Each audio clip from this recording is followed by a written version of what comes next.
ka-auntie, mga ka-uncle, welcome back sa aking channel sa kusina ni Aling Amay. Ayan, ngayon magluluto tayo ng isa na namang simpleng dish na konti lang yung ingredients. Meron tayong ditong garlic, meron tayong ginger, meron tayong dried na black fungus, isosok natin yan sa water.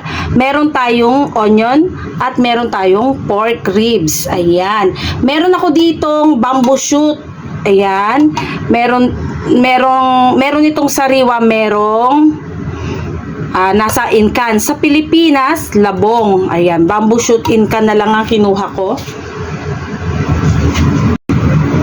Okay, this time mga ka-auntie, mga ka-uncle, lagay natin sa tubig. Isok natin sa tubig yung ating black fungus. At few minutes lang, ano na to, aalsa na yan. Ready to use na.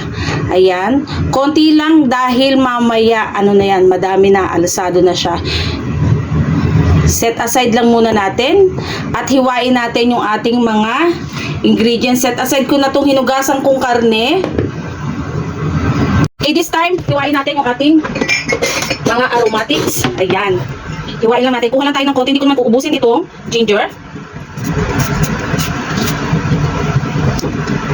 Set aside lang natin yung ating talab. Kuha lang tayo ng mga ilang slice. Ayan. And then, cut natin into julienne. Yan, manipis lang. Ayan. Yan, lagdag pa ang ating bawang.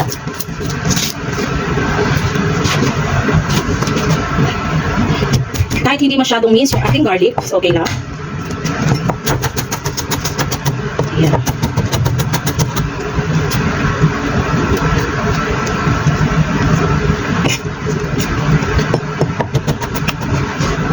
Okay, this time yung ating onion, slice lang natin.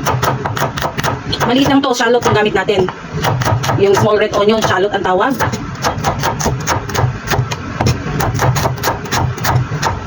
Ayan. This time, buksan natin yung ating bamboo shoot. May mga nabibiling ganito sa ating mga groceries. Ayan. Tapon lang natin yung tubig na meron siya. And then, yan.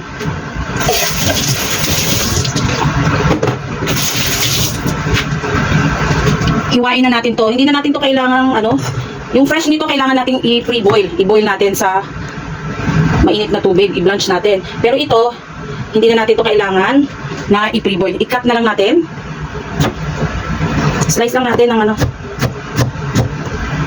Ayan.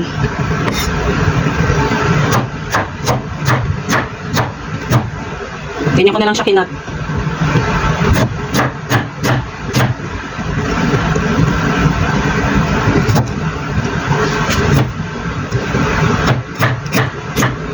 Kahit saan masarap yung ating bamboo shoot. Kahit nasa sardinas lang. Masarap na yan eh. Ayan.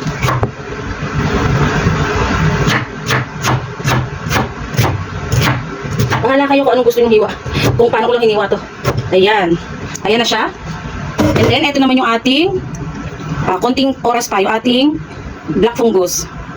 Now, start na natin yung ating pagigisa. Ayan. Painitin lang natin yung ating wok. O yung ating kawali. Ayan. And then, maglagay tayo ng oil.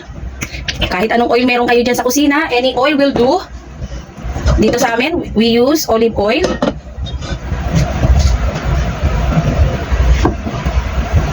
Kaya mainit na yung ating mantika. Pray over natin para mainit na siya. Ayan.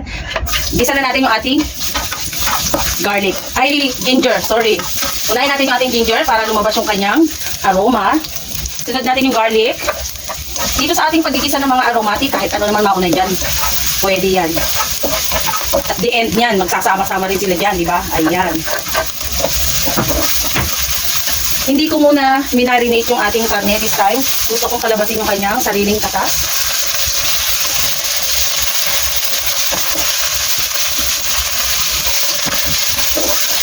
Inuna ko yung medyo matabang part, ayan, para pagmantikain natin. Sinet aside ko lang muna sandali yung ating mga aromatics. Nagtira lang ako ng konti. Gusto kong pakatasin lang yung karne. Ayan. Ayan.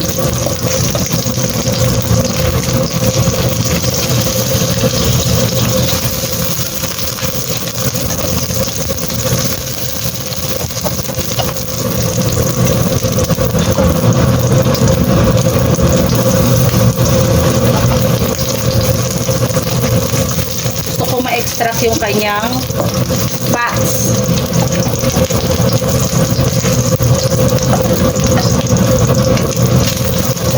Ayan. Tapos, ito.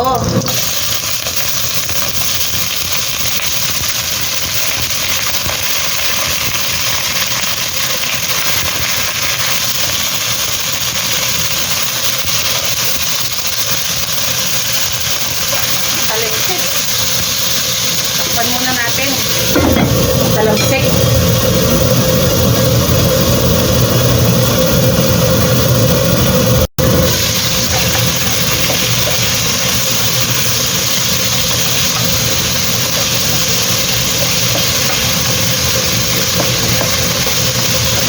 Pakatasin natin yung sariling tubig dun sa meat.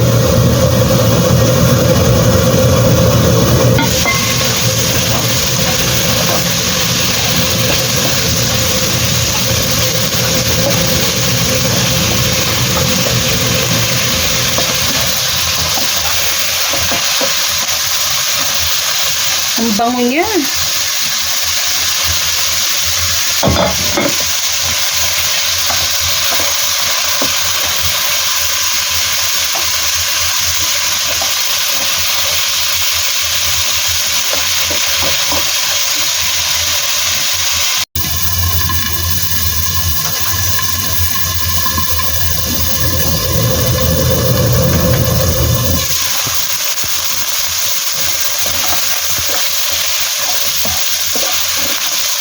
Ayan, nag-dry up na yung yung sarili niyang water.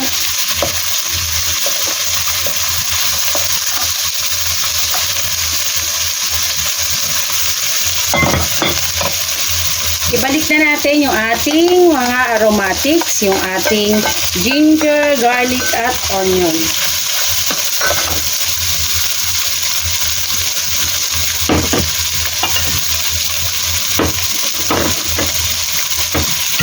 Maglagay na tayo ng additional na mga pampalasa. Maglagay tayo ng 1 tablespoon ng soy sauce. Tansya ko na lang yon. At 1 tablespoon ng dark soy sauce.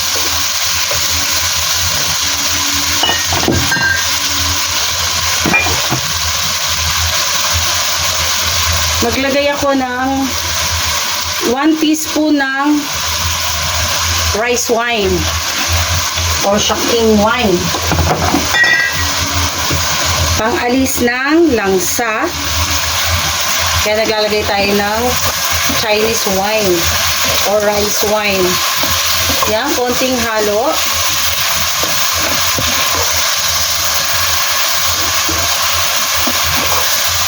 After few minutes na mag-evaporate yung ating wine na nilagay, maglagay tayo ng ground black pepper. O, ayan, flex ko sa inyo yung ating dispenser. Ayan, nice. Easy to use na.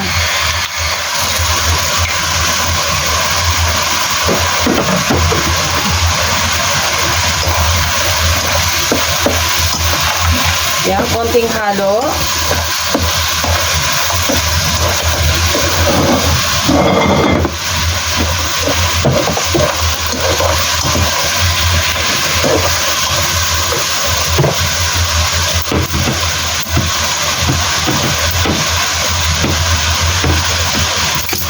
Maglagay tayo ng 1 tablespoon ng oyster sauce.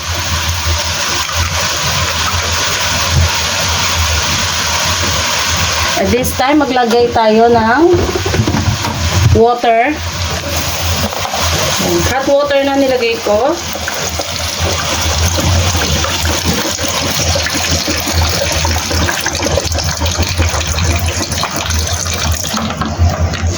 Mag-add na lang tayo mamaya pag kulang.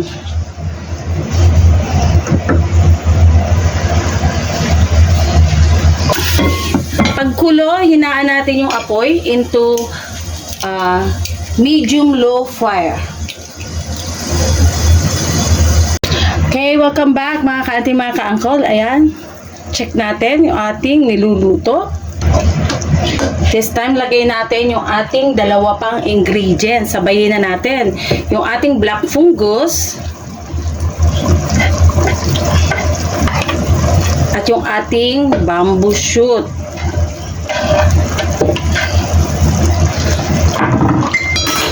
Magdagdag tayo ng ating hot water hanggang sa level ng ating niluluto. Ayan, para lumambot. Yan, ayusin lang.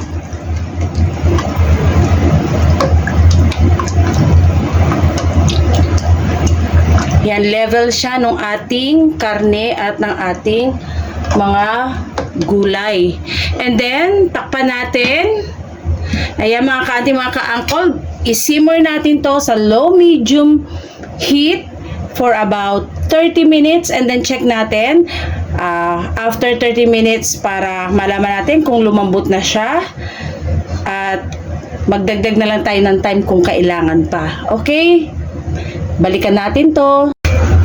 Silipin natin after 30 minutes yung... Okay mga ka-auntie, mga ka-uncle, ayan. Na-simmer natin yung ating niluluto. Malambot na siya. Ayan. Lagyan natin ng slurry para lumapot yung ating sauce. Ayan. Cornstarch at water lang ito. And then, tikman natin mamaya kung okay na yung seasoning, yung pampalasa natin, kung enough na yung salt.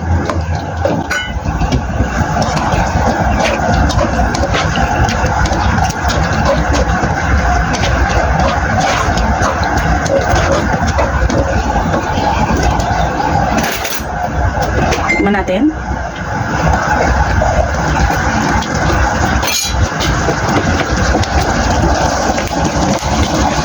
Lagyan natin ng konting salt.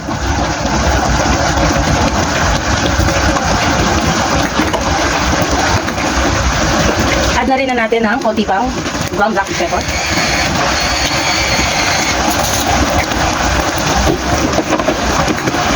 Haluin lang natin.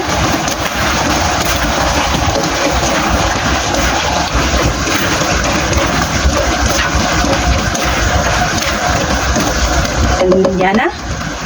Okay na ang ating dish. Plating na natin.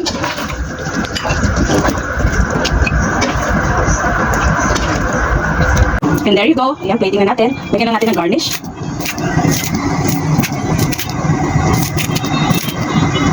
Ayan. And there you go. Ayan, nag-garnish na natin ang ating dish.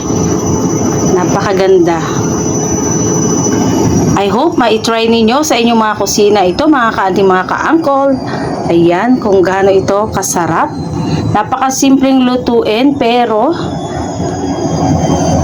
masarap. Ayan na siya, ang ating pork ribs with black fungus and bamboo shoot.